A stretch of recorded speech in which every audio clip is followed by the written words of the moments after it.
Então, o tema é de inteligência emocional, mas eu vou trazer alguns outros conceitos também, como sustentar uma opinião própria, ter uma vida autêntica, né?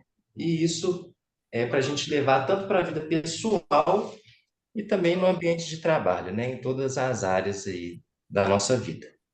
Então, vamos lá. Bom, para começar, o que que é inteligência emocional, né, pessoal? A gente ouve muito falar disso, mas às vezes não sabe exatamente o que isso quer dizer. Mas, basicamente, objetivamente, é a capacidade da gente entender, usar e gerenciar as nossas emoções e sentimentos, né? Com o objetivo, então, de reduzir o estresse. Então, tem uma capacidade pessoal nossa, né? Mas também uma capacidade de relacionar, como, por exemplo, superar desafios, criar empatia, comunicar efetivamente uns com os outros, né? Então, é interessante a gente ter essa inteligência emocional e saber interpretar as emoções dos outros e a nossa própria para facilitar essa relação uns com os outros, mas também para o nosso bem-estar pessoal, né? E eu achei interessante eu fazer uma comparação com a questão do QI, né, que é o quociente de inteligência, né? Se por um lado a inteligência emocional é a capacidade de gerenciar as emoções, o QI está mais relacionado então com a capacidade intelectual, a capacidade de raciocínio das pessoas, né? E existe um autor da psicologia chamado Daniel Goleman, ele é um dos pioneiros aí na área da inteligência emocional, tem um livro chamado Inteligência Emocional, que ele diz, né, ele defende que a capacidade de gerenciar as emoções, ela é tão importante, se é que ela não é mais importante do que a capacidade intelectual, a capacidade de raciocínio das pessoas, né? Visando aí um sucesso pessoal e profissional, né? Eu vou dar um exemplo prático aqui, né? Vamos supor uma pessoa que tem que fazer uma prova, né, um concurso. Vocês devem conhecer pessoas que já passaram por isso e uma pessoa super inteligente, domina todos os temas da prova, todo o conteúdo, está sabendo de tudo e chega na hora da prova, bate um nervosismo, alguma coisa acontece ali que ela não consegue colocar em prática todo aquele conteúdo que ela sabe, né? Então, assim,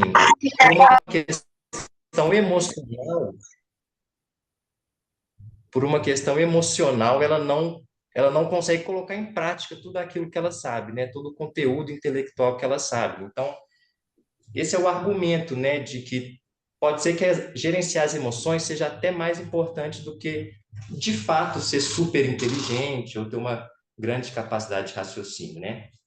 E aí fica levantada aquela questão, né, de que adianta ser uma pessoa muito inteligente se você não é capaz de administrar bem as suas emoções, né? Às vezes essa inteligência ela não é colocada em prática por uma falta de conhecimento das próprias emoções, né? Bom, então surge também a pergunta, né, quando a gente fala de inteligência emocional, para que servem as emoções, né? Então, basicamente, as emoções, pessoal, elas guiam as nossas formas de agir, né, em diferentes situações da vida. E cada uma delas tem um papel importante para a nossa sobrevivência, né? Então, é muito comum as pessoas falarem, eu quero evitar a emoção, eu quero sentir só alegria. Mas isso não faz muito sentido, né? Na verdade, a pessoa que só sente uma emoção, por exemplo, alegria, na verdade, ela não é uma pessoa saudável, né? As emoções estão aí porque elas têm uma função para a nossa sobrevivência e todas elas devem ser sentidas nas diferentes situações da vida, né? Emoção boa e emoção ruim. A situação, o contexto pode ser bom ou ruim. Agora, a emoção em si, ela tem um papel, ela tem uma função e é importante a gente dar ouvidos para a mensagem que ela quer passar para a gente, né? Então, por exemplo, uma das funções das emoções é nos preparar para agir. Então, a emoção vem como se fosse uma mensagem, a gente capta ela e o nosso organismo reage a essa emoção, né? Por exemplo, muitas pessoas diriam: o medo é uma emoção ruim, eu não gosto de sentir medo. Tudo bem, a gente não gosta de sentir medo, mas dependendo da situação, ela pode ter uma função para a nossa sobrevivência, né? E não faz sentido falar que ela é boa ou que ela é ruim, mas entender qual é o papel dela ali e entender que mensagem ela quer passar para a gente. Então, vamos supor que você está andando na rua e vira a esquina e um cachorro muito grande, forte, bravo, começa a correr na sua direção, né? Então, de imediatamente você vai sentir a emoção medo, né? E, novamente, ela não é boa ou ruim, mas ela vai ter uma função a ser estabelecida ali. Quando a gente sente medo, o medo ele aumenta a nossa frequência cardíaca, ele aumenta a nossa respiração, dilata as veias para bombear mais sangue, né, oxigenado, e nos dá então uma capacidade aí, por exemplo, de fugir desse cachorro, de correr numa velocidade mais alta, de correr por mais tempo, sem a gente cansar, né? A gente consegue correr por mais tempo sem cansar, com a intenção aí então de nos salvar, né, dessa situação, de correr desse cachorro, de conseguir correr mais tempo do que o cachorro e sobreviver. Então, nessa situação aí, o medo foi essencial para a sobrevivência da pessoa, né? Então, assim, tudo bem, a situação dar de cara com um cachorro raivoso não é legal, é ruim. Mas a emoção em si, ela apenas está ali desempenhando um papel, e é interessante pensar que esse papel sempre visa a nossa sobrevivência, né? Então, por isso que eu estou batendo muito nessa tecla. Não faz sentido pensar em emoção boa e emoção ruim, ou querer evitar algumas emoções, porque em cada contexto da nossa vida elas vão ter uma função. E se você só sente algumas emoções, então talvez você não esteja tão saudável assim quanto parece, né? Além disso, né, nesse caso do medo foi uma emoção para uma sobrevivência pessoal, né? Mas ter uma inteligência emocional também para conseguir fazer uma leitura do ambiente, da emoção das outras pessoas, também é fundamental aí nessa parte de comunicação, de relacionamentos, né? Se eu consigo ler as emoções da outra pessoa, por exemplo, que eu percebo que um sorriso indica uma postura amigável, eu vou ficar aí mais à vontade para chegar nessa pessoa, trocar uma ideia, falar com ela o que eu estou pensando. Enquanto se passa uma pessoa chorando, uma pessoa com a expressão brava, eu já vou ficar mais na minha, já vou falar, talvez isso não seja o melhor momento, vou aguardar uma futura oportunidade, né? Então ela também ajuda aí na nossa relação uns com os outros. Um outro exemplo aí que eu trago, né, de que as emoções têm uma função e não faz sentido para a gente pensar nelas como sendo boas ou ruins. É o nojo, né? Vamos supor que você acorde ali de manhã, vai fazer seu café da manhã, quebra um ovo na frigideira e o ovo sai com aquela coloração mais escura, um cheiro de ovo podre. O nojo, né? Ele pode te salvar ali de você comer aquilo e ter uma intoxicação, ter uma dor de barriga. Então, assim, às vezes as pessoas falam, o nojo é uma emoção ruim. Mas não é ruim, depende do contexto, né? O contexto pode ser ruim ou desagradável. O nojo, nesse exemplo que eu dei, ele vai te auxiliar a não comer uma comida estragada e vai preservar até mesmo sua saúde física, né? Então, é sempre interessante pensar assim, para que servem as emoções, né? As emoções servem para a nossa sobrevivência. E elas guiam e motivam as nossas ações no dia a dia. Então, é sempre interessante a gente estar tentando escutar elas, não evitar, mas escutar. Por que que eu estou sentindo essa emoção, né?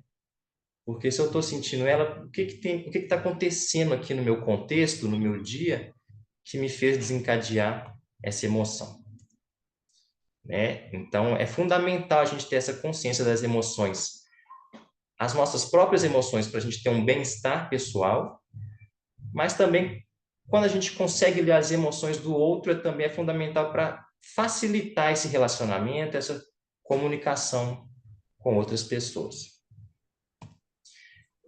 Pessoal, agora eu trouxe também um conceito da psicologia, que é o conceito de congruência, né? É um conceito que o psicólogo Carl Rogers trabalha, e ele diz basicamente que a pessoa, quando ela é congruente, os seus pensamentos e sentimentos devem estar alinhados com os seus comportamentos, né? Então, assim, se eu sinto uma coisa, a minha ação vai ser de acordo com isso que eu estou sentindo, com isso que eu estou pensando, né? E por que que é importante ser congruente? Ser congruente facilita, né, tanto na comunicação e nos relacionamentos interpessoais, porque se eu faço aquilo que eu penso, é mais fácil da outra pessoa confiar em mim, é mais fácil da outra pessoa me entender. E, afinal de contas, eu não vou apresentar muita surpresa. Eu faço aquilo que eu penso, né? Mas, para além disso, também ser congruente reflete uma autenticidade que causa uma sensação de bem-estar pessoal. no sentido de tipo assim, se eu estou fazendo aquilo que eu acredito, aquilo que eu acho que é o certo, aquilo que eu sinto, eu tenho um alinhamento entre meus pensamentos e as minhas ações e eu tenho um sentido, eu consigo captar um sentido do porquê eu estou fazendo aquilo, que é porque é o que eu sinto. Quando eu faço uma coisa sem sentir, porque outra pessoa mandou, muitas vezes eu paro e quando eu paro para analisar a situação, eu me vejo um pouco sem sentido no porquê que eu estou fazendo aquilo, né? Então, a congruência ela é importante tanto para relacionamentos interpessoais, mas também para o bem-estar pessoal de cada um.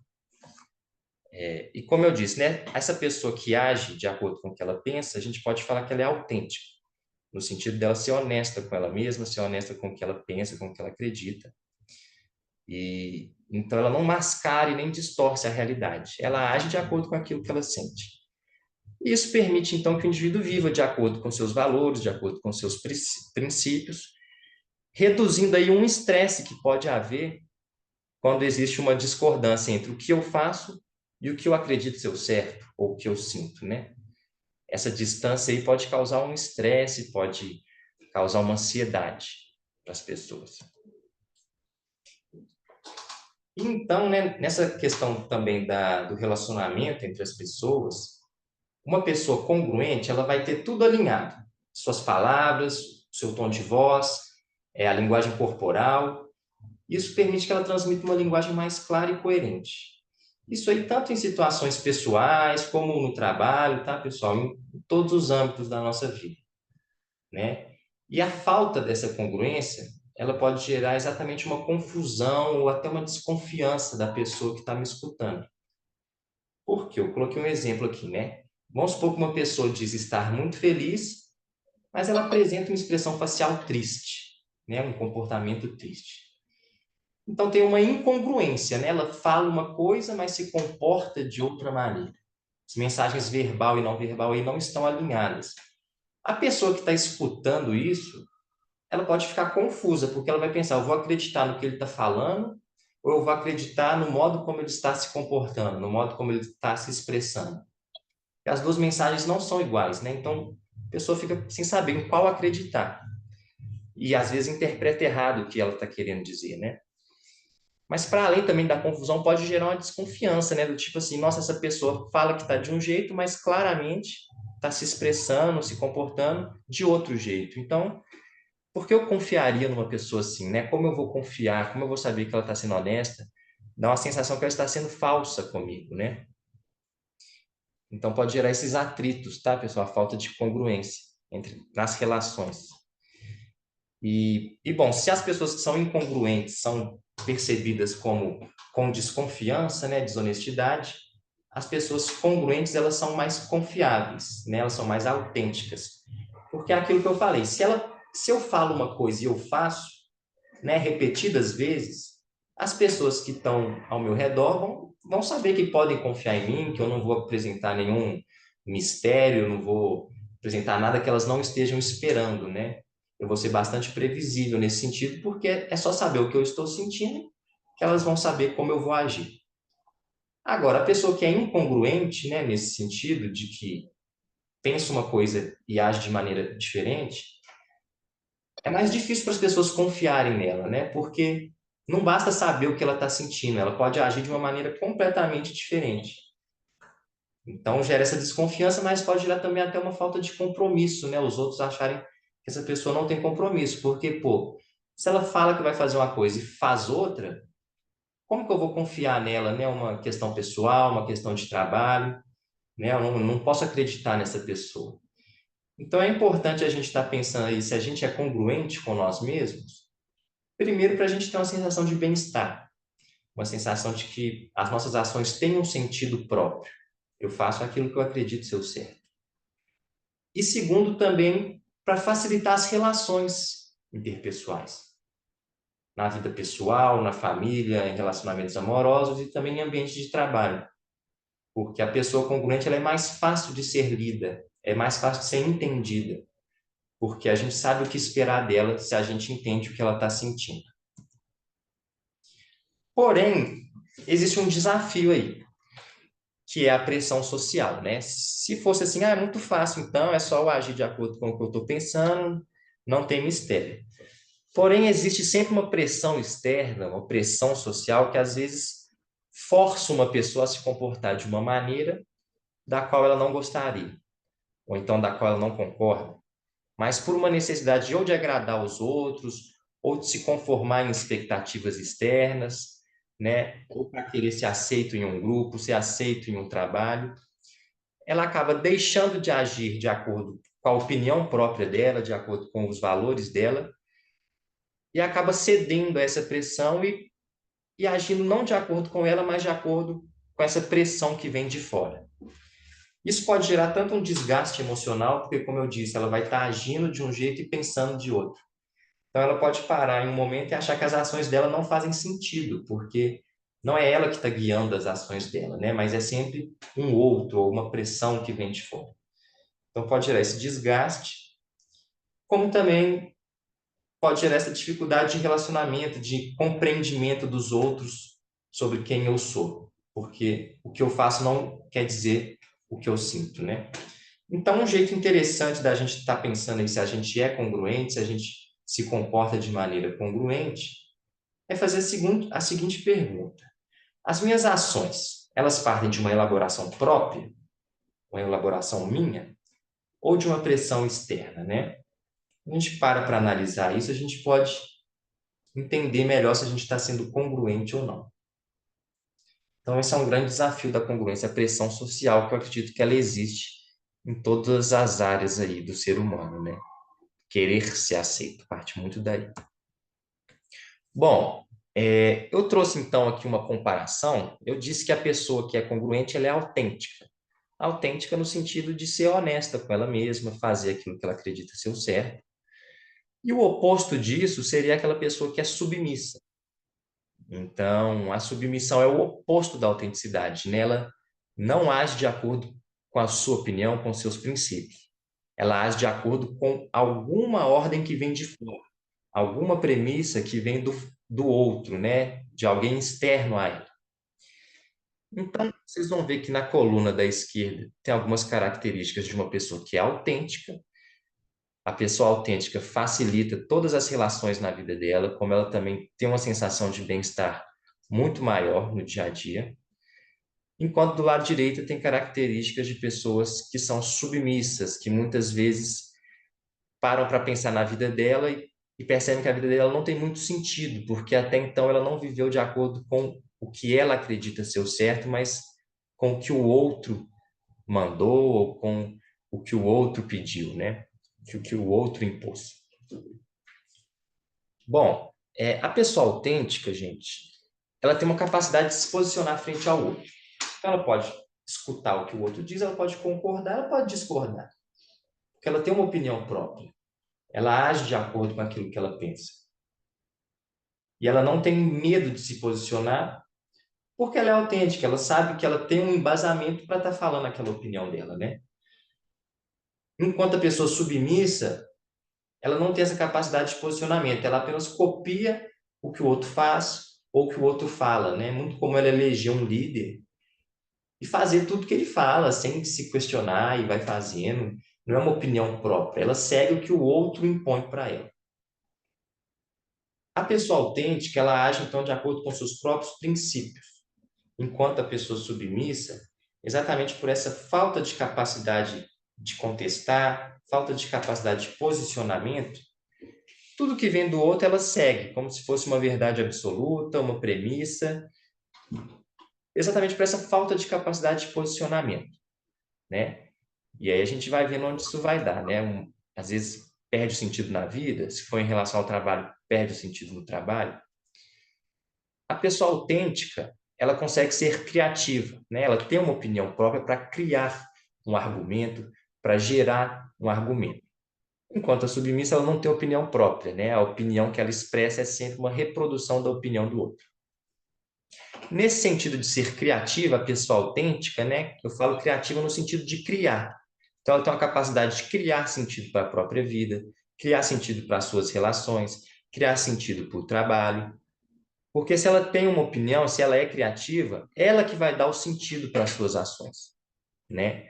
E dando sentido para as próprias ações, né, que são sentidas como próprias, foi eu que fiz isso, ela consegue assumir a responsabilidade pelos próprios atos, pelas próprias ações. E quando ela assume essa responsabilidade, porque ela tem consciência de que foi ela que fez, de que foi ela que teve essa opinião, tendo o reconhecimento do outro e o reconhecimento próprio, ela também pode sentir que ela está, então, contribuindo para aquela ação. Então, ela tem essa sensação de contribuição, de participação ativa. Enquanto a pessoa que é submissa, ela não tem essa capacidade criativa. Se ela não tem essa capacidade de criar, ela não assume a responsabilidade, porque tudo que ela faz foi o outro que mandou. Ah, é porque eu estou seguindo ordens do outro. Então não faz sentido eu assumir a responsabilidade. Eu estou apenas reproduzindo o que o outro me mandou. Dando certo ou dando errado, a responsabilidade é do outro. Eu apenas fiz o que ele mandou. Então ela não tem essa sensação de responsabilidade, né? Pelo contrário, ela pode acabar se sentindo inútil, né? Uma sensação de inutilidade muitas vezes, porque é como se ela tivesse ali ou não, não ia me importar muito, né? Ela é facilmente trocada, ela é quase que uma máquina, né? Ela não pensa, não emite opinião própria. Ela está apenas ali reproduzindo o que alguém mandou.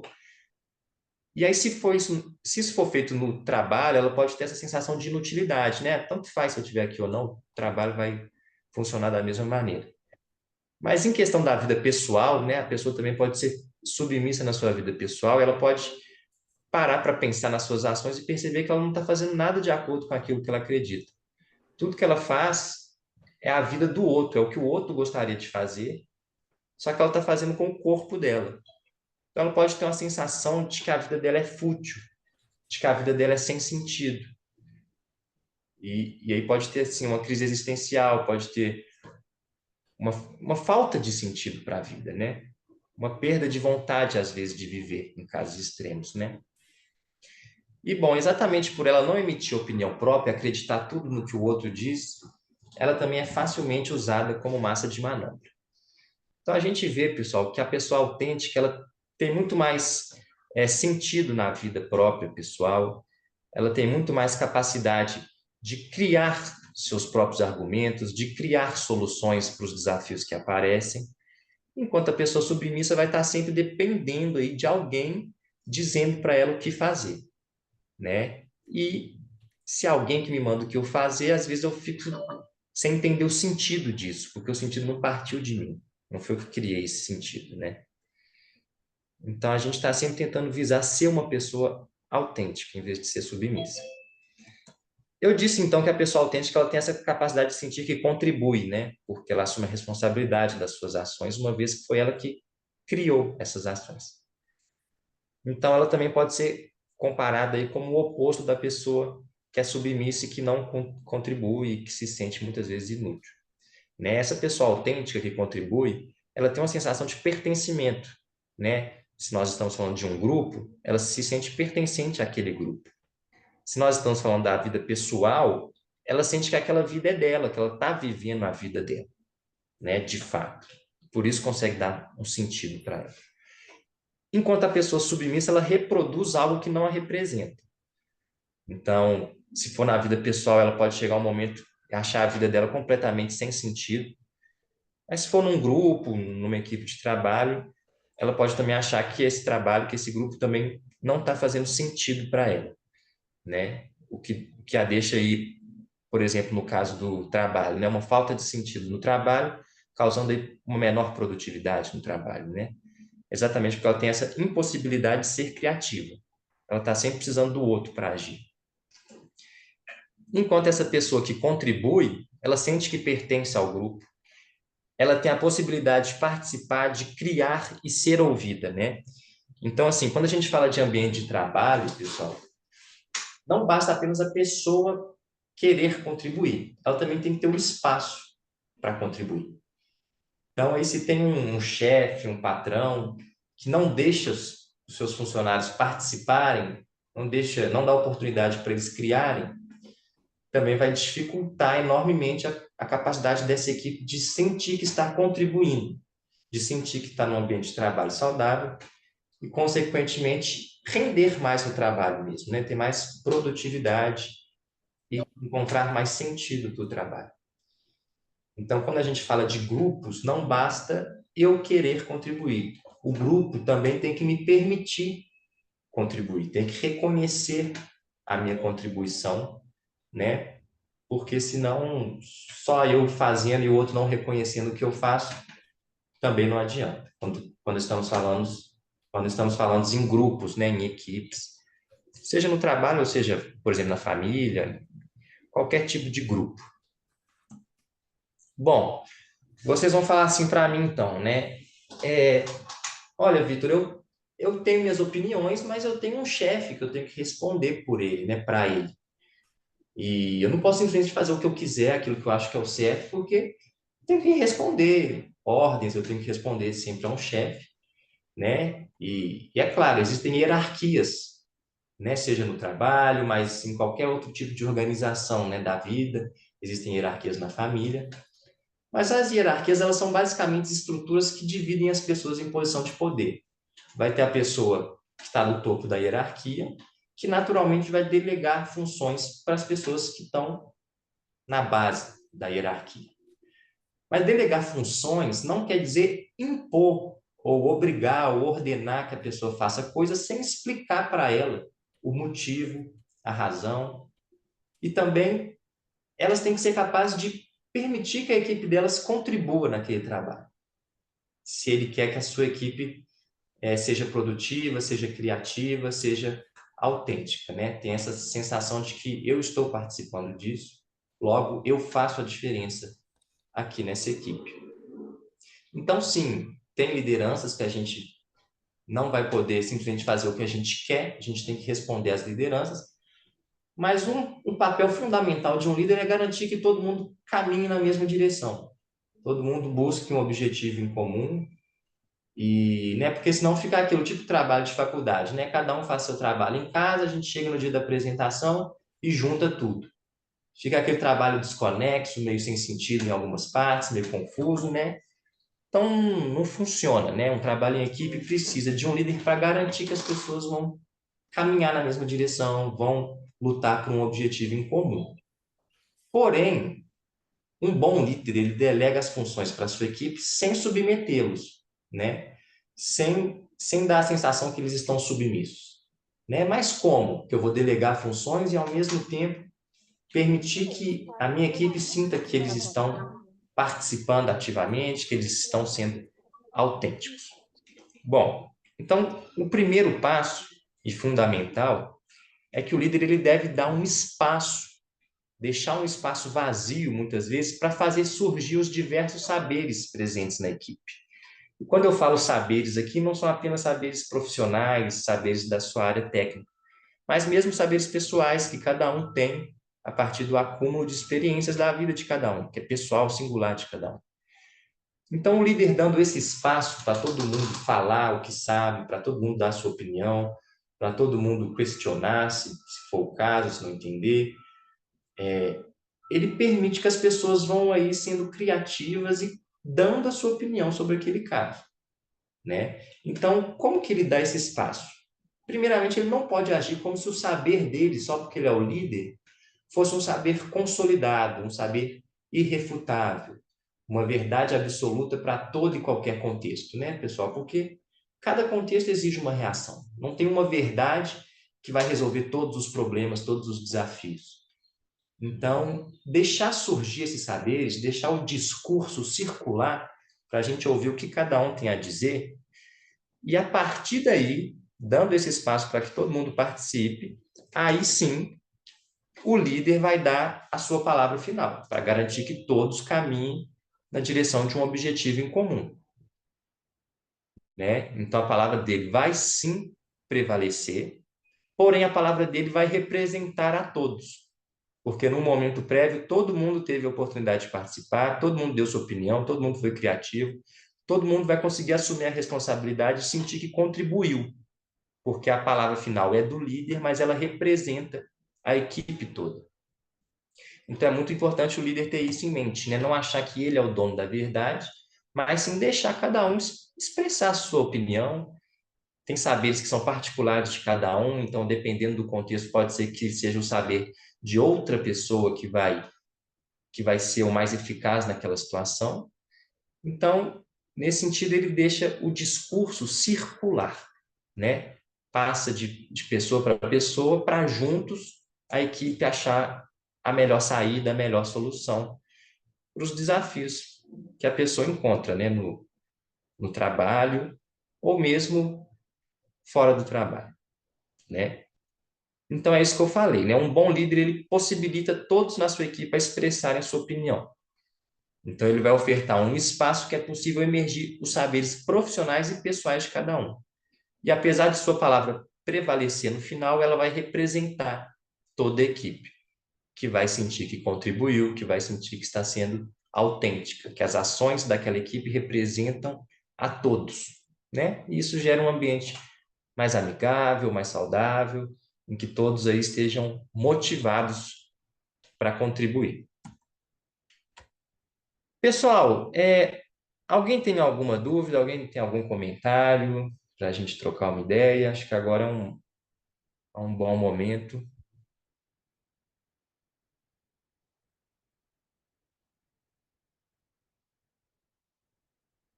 Alguém tem algum exemplo de alguma situação parecida que já viveu dessas coisas que eu falei?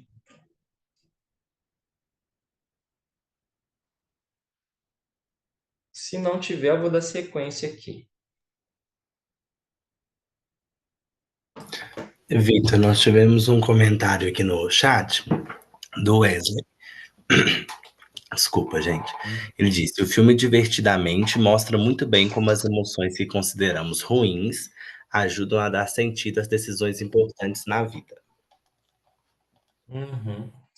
É um filme muito interessante, divertidamente, né? Que parece ser uma animação para criança, mas é muito legal para adultos entenderem também as emoções, que é isso, né? A emoção que popularmente a gente fala que é ruim, né? Então muitas vezes a gente quer evitar.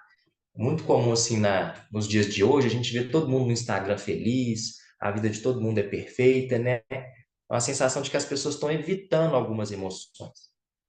Mas é aquilo, né? A vida é longa, a vida a gente passa por várias situações diferentes, e não só por momentos de alegria, mas dependendo do contexto, igual eu falei, uma emoção que as pessoas falam que é ruim pode salvar a vida de uma pessoa, né? Ela manda uma mensagem, transmite uma mensagem para o corpo que a permite agir de maneira coerente naquela situação, né? Então, as emoções elas estão aí para serem sentidas, elas dão um sentido para a vida também, para as situações, e a gente não tem que pensar que a gente quer evitar nenhuma delas, né? Igual eu falei, essa pessoa que só sente alegria e está achando que ela está bem na vida, na verdade, ela não está tão saudável assim, né? Na verdade, as emoções foram feitas para serem sentidas de acordo com o contexto que a gente passa, né? Então, valorizar cada emoção e tentar entender qual mensagem ela está passando para a gente, né? É um filme muito bom, né? Recomendo aí para quem ainda não viu. Vou seguir aqui então, tá, pessoal? Se alguém. Ô, Vitor, só Oi. contribuindo, né, que a Camila do Uhum. RH, que é Oi, Camila. importante falar que, né, essa congruência, ela traz uma autorresponsabilização, né? Então, mesmo, e consegue, inclusive, ajudar, né, os líderes a liderarem, quando ela consegue ali, né, ser autêntica e manifestar suas expressões. Então, aqui, né, a gente tem um público aí de 200 pessoas, né, e a maioria não são líderes, eu acredito aqui pelo que eu estou falando, né, mas reforçar que ter essa autenticidade, inclusive, ajuda os líderes, né, nesse Uhum. autodesenvolvimento. Então, é isso que a gente espera, né, de uma equipe, de um trabalho em equipe, que todos possam contribuir aí com esse processo. Uhum. Exatamente. Facilita todo mundo, né? Dá a sensação para a equipe de que ela está contribuindo, de que ela faz a diferença, né? Que ela tem um lugar naquela equipe, mas também ajuda os líderes, né, a trabalhar com pessoas que estão satisfeitas ali, né? Então, que elas vão ter essa autorresponsabilização, né, de querer participar, de querer fazer o seu melhor, de querer ajudar a equipe, né? Porque ela é reconhecida por isso, né? Ela não é apenas uma peça substituível, né? E aí toda a equipe gira mais fácil, né? De uma maneira mais congruente, né? Nesse sentido. Vitor, tivemos mais uma pergunta, o do Samuel. Ele perguntou: qual o melhor método para a gente realizar a leitura de uma pessoa, como se ela é autêntica ou não? Então, Samuel? Isso. Então, Samuel, a pessoa autêntica, então, é aquela que vai agir de acordo com o que ela pensa, de acordo com seus princípios, de acordo com aquilo que ela acredita estar sentindo. Se é uma pessoa que está sempre, né, no nosso convívio, ao nosso redor, a partir de várias experiências que a gente tem com ela, né, a gente vai conseguindo captar, olha, ela falou uma coisa e agiu de acordo com aquilo que ela falou, né? Ou ela está sentindo uma coisa e está agindo de acordo. Então a gente vai acumulando essas experiências na relação com a pessoa, a ponto de conseguir prever, né, se essa pessoa é uma pessoa que faz o que ela fala, ou se é uma pessoa que fala da boca para fora, mas quando chega na hora não faz nada daquilo que ela falou. Então eu acho que muito dessa leitura que a gente pode fazer do outro é a partir desse acúmulo de experiências que a gente tem com essa pessoa, né, que a gente vai conseguir prever, né? Se todas as outras vezes que ela falou que ia fazer, ela fez, então eu tenho a sensação segura de que eu posso confiar nela, né? Porque ela me deu um embasamento para isso. Agora, se é aquela pessoa que sempre fala uma coisa e faz outra, demonstra que está sentindo uma coisa, mas as palavras dela vão na direção contrária. Esse acúmulo de experiência também que a gente tem com a pessoa vai nos dando essa sensação, nossa, ela é confiável ou não, né? Então, para além da leitura que a gente pode fazer das expressões faciais, dos comportamentos, eu acho que muito parte desse acúmulo de experiências que a gente tem com a pessoa e logo ter uma capacidade de prever, né? Uma capacidade de previsibilidade, se ela é coerente ou não com aquilo que ela fala, com aquilo que ela pensa, né? Se ela é confiável ou não. Então, para isso, a gente precisa de um acúmulo de experiência, né? Às vezes, se é a primeira vez que eu estou conversando com a pessoa, é mais difícil. Mas se é uma pessoa que eu já trabalho com ela há um ano, a gente consegue ter um acúmulo maior de experiência e conseguir ler melhor o jeito daquela pessoa.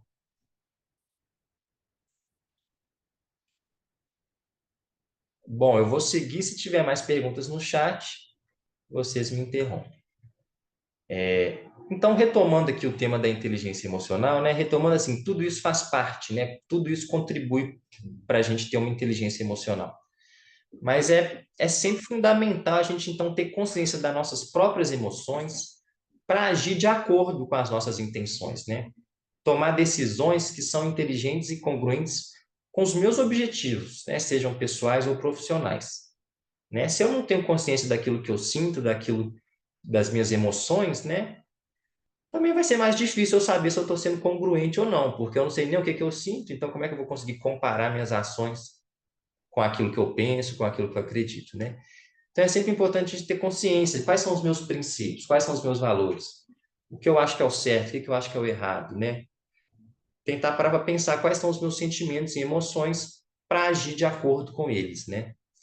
E dessa maneira eu consigo ser uma pessoa mais fácil de ler, né? Retomando aí a pergunta do Samuel, se eu sou congruente e autêntico, é mais fácil da pessoa confiar em mim, né? Eu passo uma sensação de que eu sou confiável para as pessoas que estão ao meu redor. Eu trouxe também um conceito de globalização, né, gente? Cada vez mais o mundo está mais globalizado. A própria Capitamed tem unidades em diversos estados do Brasil. Temos cada vez mais empresas internacionais. Então, com o crescimento da globalização, a gente tem que cada vez mais estar esperto nessa questão da inteligência emocional. Porque se pode ter pessoas de todo canto do mundo trabalhando comigo, convivendo comigo, são várias culturas completamente diferentes que vão estar se relacionando ali. Então, o desafio aumenta nesse sentido, né? De conseguir conviver com as diferenças.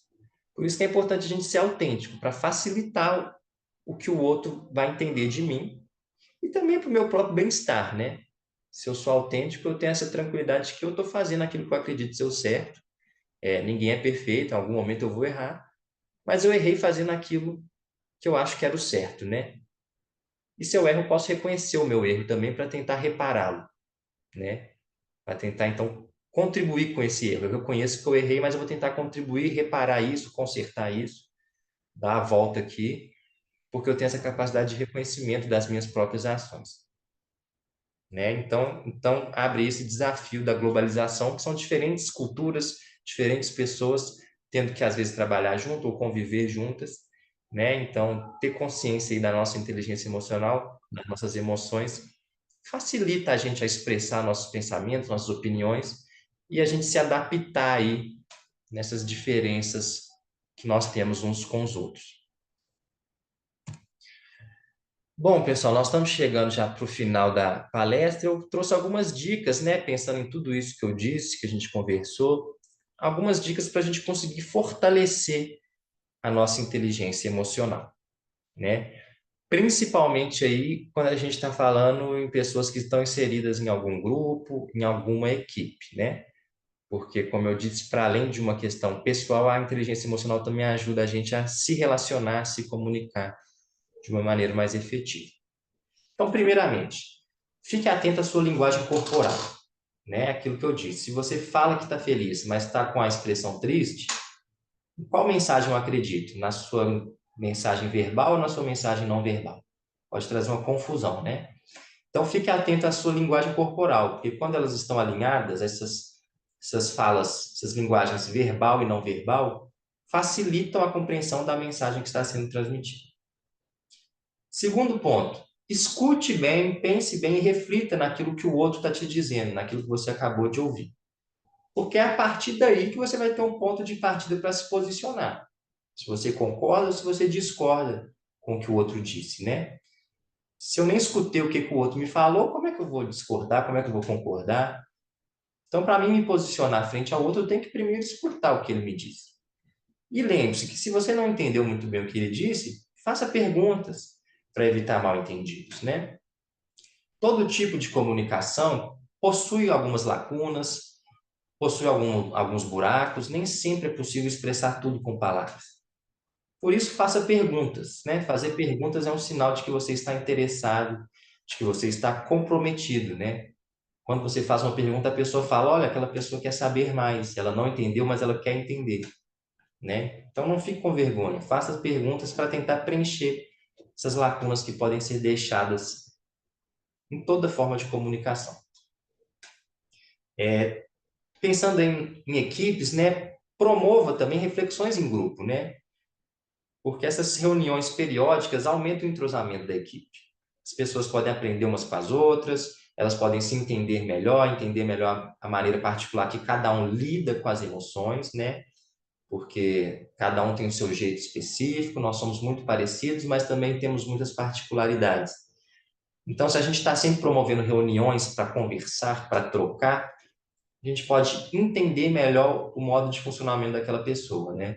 Eu sei que tal pessoa, quando fica triste, não gosta de conversar. Agora, aquela outra, quando fica triste, gosta que chega e apresente um ombro, um abraço. A outra gosta de que puxe uma conversa.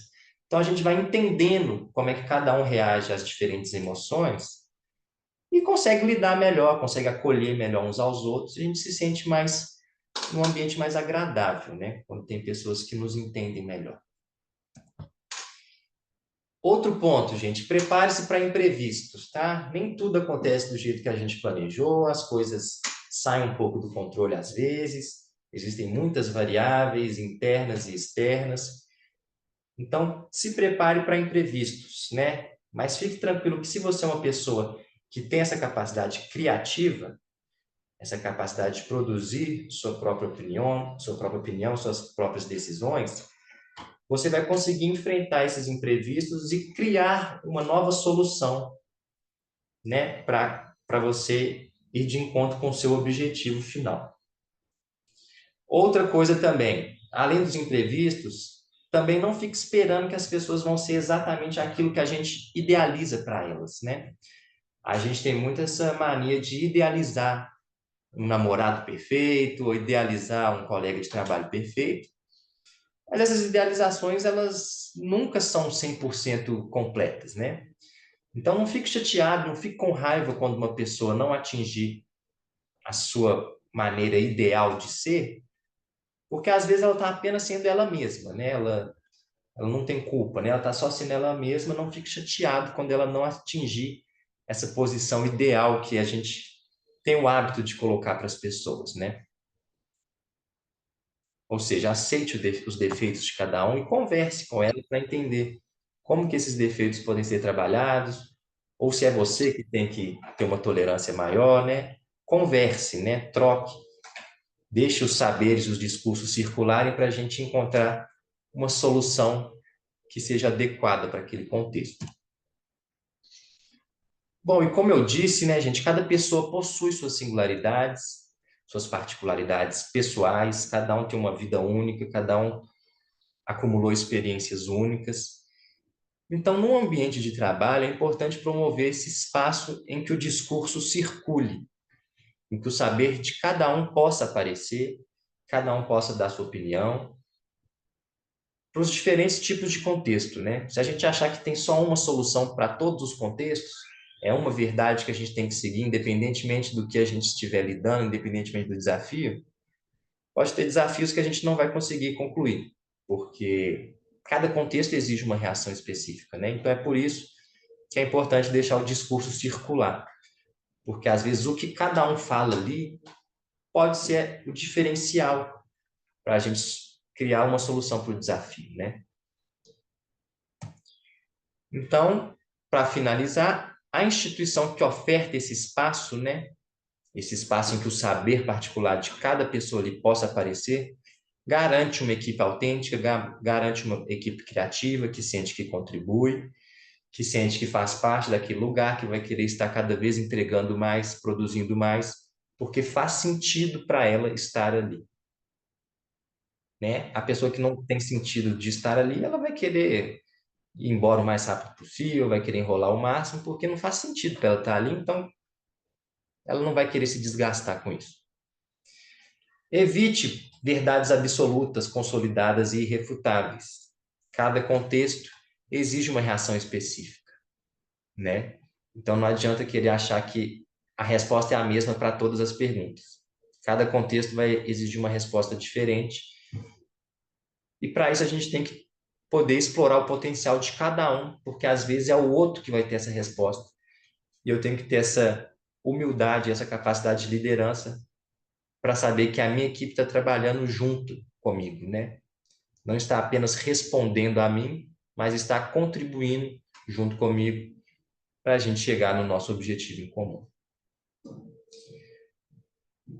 Pessoal, o que eu tinha preparado para hoje é isso.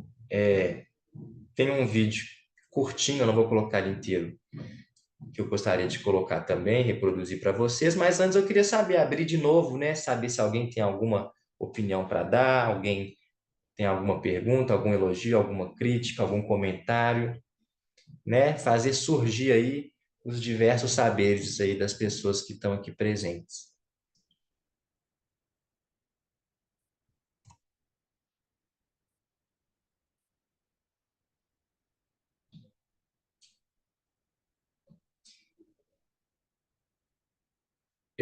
Eu vou colocar o vídeo. Vitor, Pois o não. Wesley está pedindo sugestões de livros nessa temática. Livros? Então, tem um livro do próprio Daniel Goleman que chama Inteligência Emocional, que fala que ele é ele é psicólogo, é um dos pioneiros nesse assunto. Então chama Inteligência Emocional o livro. Tem um outro livro muito interessante, né, que é mais em questão de achar um sentido para a vida, né? A gente falou muito assim que a pessoa autêntica ela consegue encontrar o seu sentido, né, porque ela criou o próprio sentido, que é um livro de um autor que chama Viktor Frankl, que chama Em Busca de Sentido. Também recomendo ele. Muito Depois eu obrigada, posso viu? depois eu posso passar em escrito, se eu lembrar de mais algum também, e compartilhar com vocês.